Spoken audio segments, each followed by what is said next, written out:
Chapter 8. The Robin Who Showed the Way. She looked at the key quite a long time. She turned it over and thought about it. As I have said before, she was not a child who had been trained to ask permission or consult her elders about things. All she thought about the key was that if it was the key to the closed garden, and she could find out where the door was, she could perhaps open it and see what was inside the walls and what had happened to the old rose trees. It was because it had been shut up so long that she wanted to see it. It seemed as if it must be different from other places and that something strange must have happened to it during 10 years. Besides that, if she liked it, she could go into it every day and shut the door behind her. And she could make up some play of her own and play it quite alone because nobody would ever know where she was, but would think the door was still locked and the key buried in the earth. The thought of that pleased her very much. Living, as it were, all by herself in a house with 100 mysteriously closed rooms and having nothing whatever to do to amuse herself, had set her inactive brain to work and was actually awakening her imagination. There is no doubt that the fresh, strong, pure air of the moor had a great deal to do with it. Just as it had given her an appetite and fighting with the wind had stirred her blood, so the same things had stirred her mind. In India she had always been too hot and languid and weak to care much about anything, but in this place she was beginning to care and to want to do new things. Already she felt less contrary, though she did not know why. She put the key in her pocket and walked up and down her walk. No one but herself ever seemed to come there, so she could walk slowly and look at the wall, or rather at the ivy growing on it.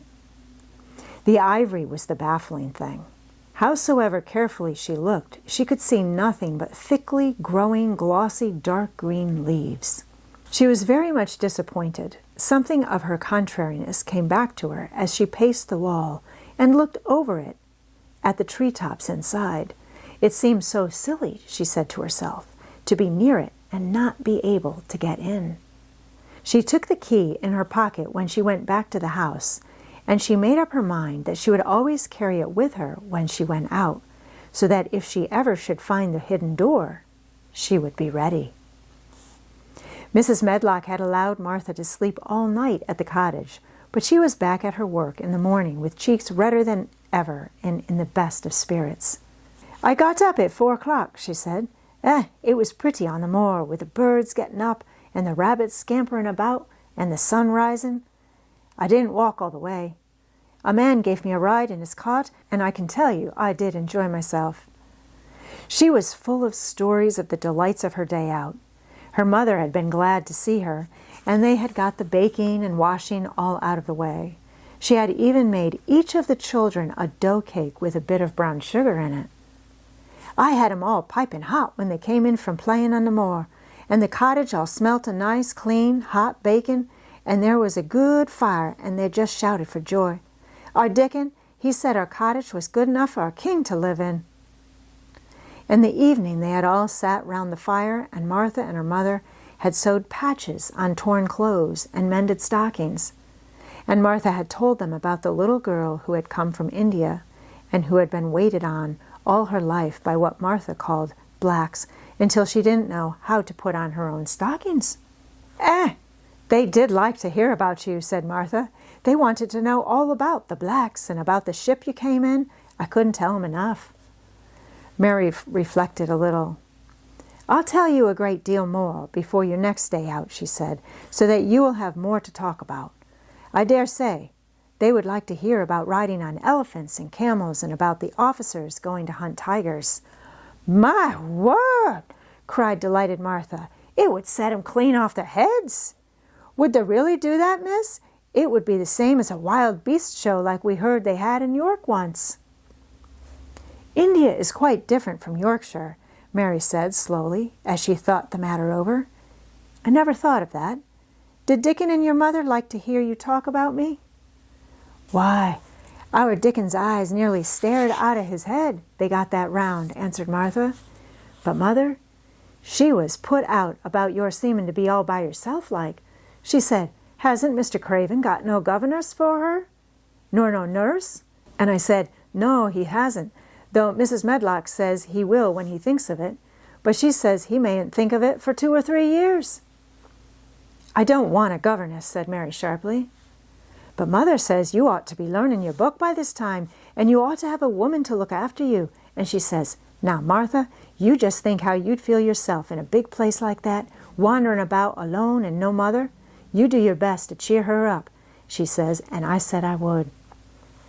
Mary gave her a long, steady look. You do cheer me up, she said. I like to hear you talk.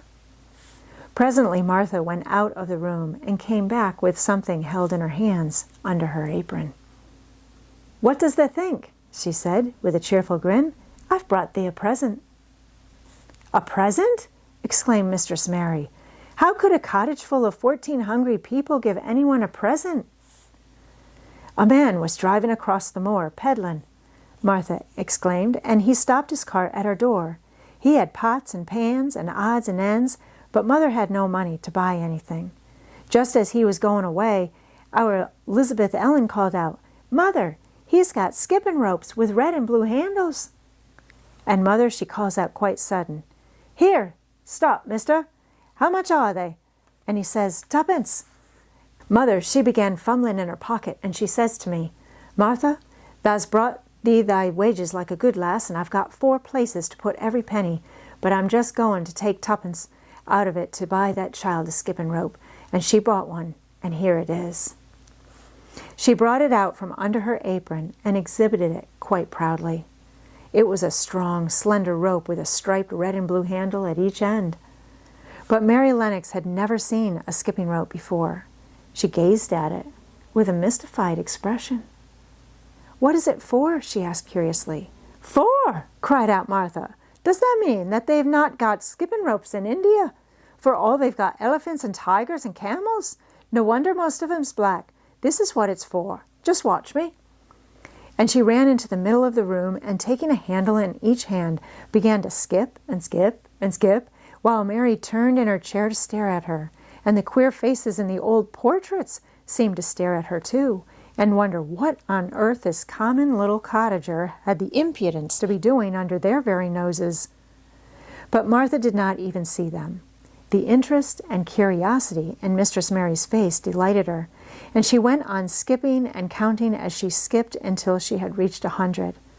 I could skip longer than that, she said, when she stopped. I've skipped as much as 500 when I was 12, but I wasn't as fat then as I am now, and I was in practice. Mary got up from her chair, beginning to feel excited herself. It looks nice, she said. Your mother is a kind woman. Do you think I could ever skip like that? You just try it, urged Martha, handing her the skipping rope. You can't skip 100 at first, but if you practice, you'll mount up. That's what Mother said. She says nothing will do her more good than skipping rope. It's the sensiblest toy a child can have. Let her play out in the fresh air, skipping, and it'll stretch her legs and arms and give her some strength in 'em.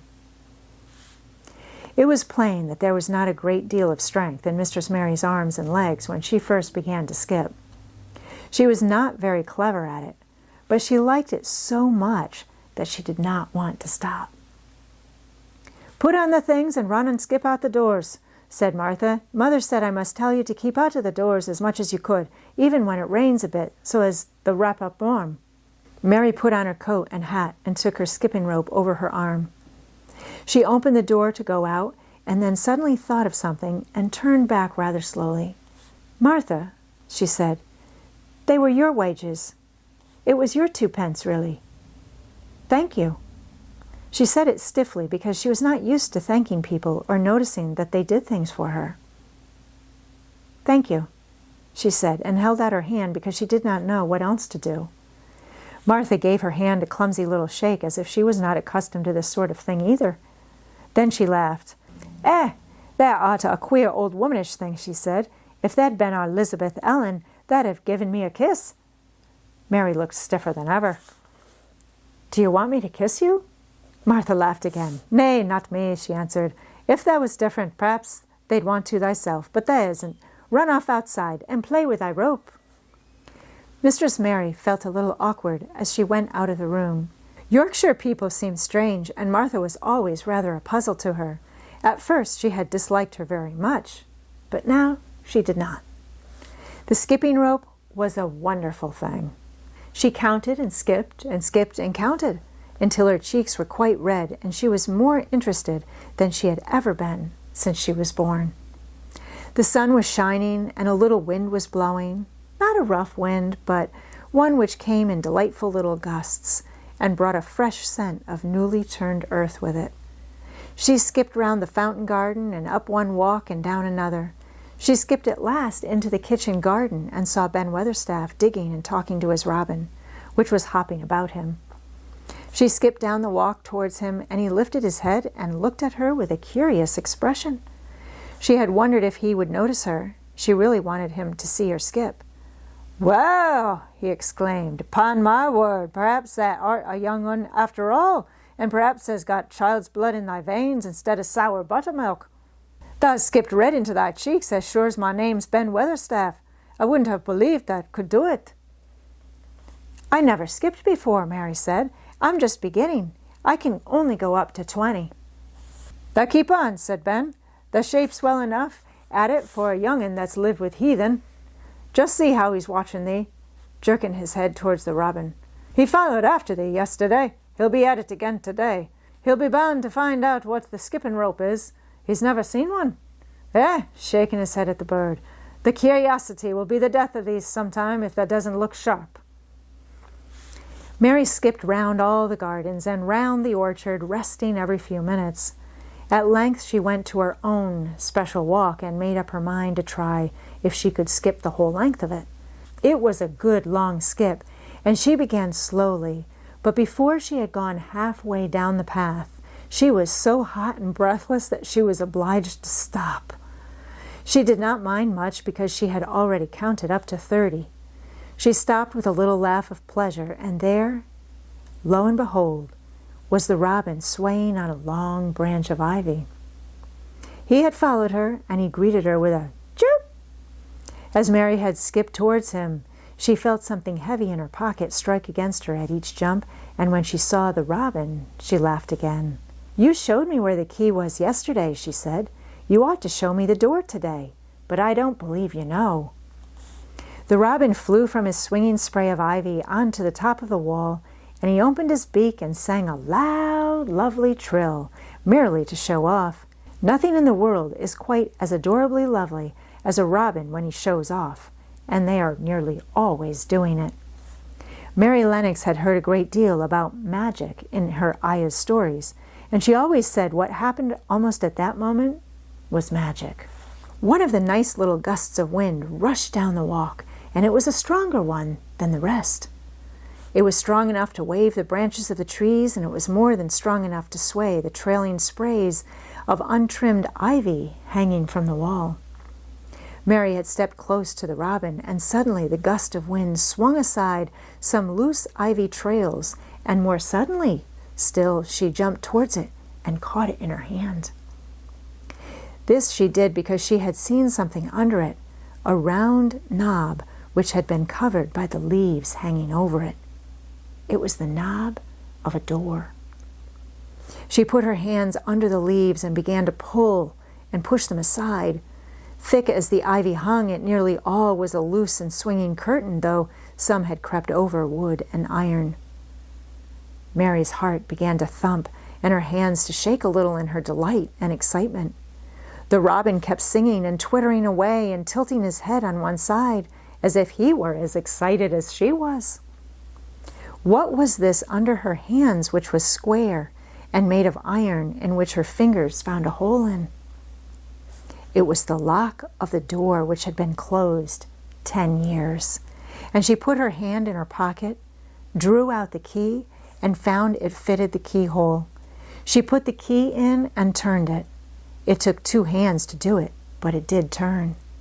And then she took a long breath and looked behind her up the long walk to see if anyone was coming.